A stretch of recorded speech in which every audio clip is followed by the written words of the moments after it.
আমার YouTube video টিউটোরিয়ালে আপনাদের স্বাগতম। আজকে এই ভিডিও টিউটোরিয়ালে আপনাদের দেখাবো কিভাবে mp4 ভিডিও ফাইলকে mp3 তে কনভার্ট করতে হয় VLC প্লেয়ারের মাধ্যমে।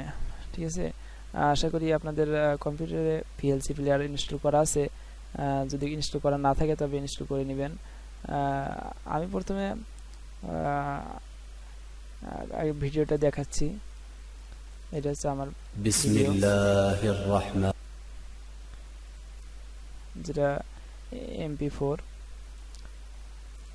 পোর্টপাটিতে গিয়ে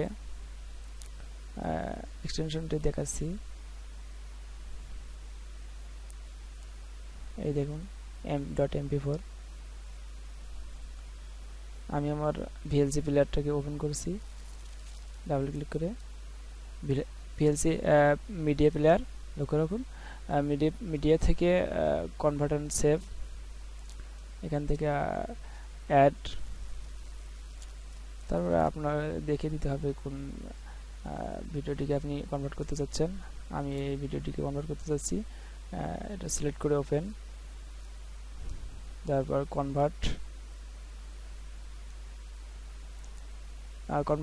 তারপর আপনাকে বলে দিতে হবে ডেস্টিনেশন ফাইল কোথায় আপনি সেভ করতে চাচ্ছেন।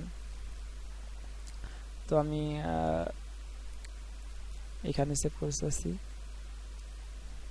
তারপর একটা নাম দিলাম, আপনারা যে কোনো নাম দিতে পারেন। তারপর সেভ। প্রোফাইল থেকে আপনি যে ফরম্যাটে কনভার্ট করতে চাচ্ছেন সেটি সিলেক্ট করতে হবে। আমি এখানে mp3 সিলেক্ট করছি। তারপর দেন স্টার্ট। একটু অপেক্ষা করি। তো দেখি আমার কনভার্ট করা ফাইল কনভার্টে রাখছিলাম।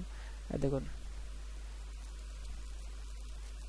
বিসমিল্লাহির রহমানির রহিম।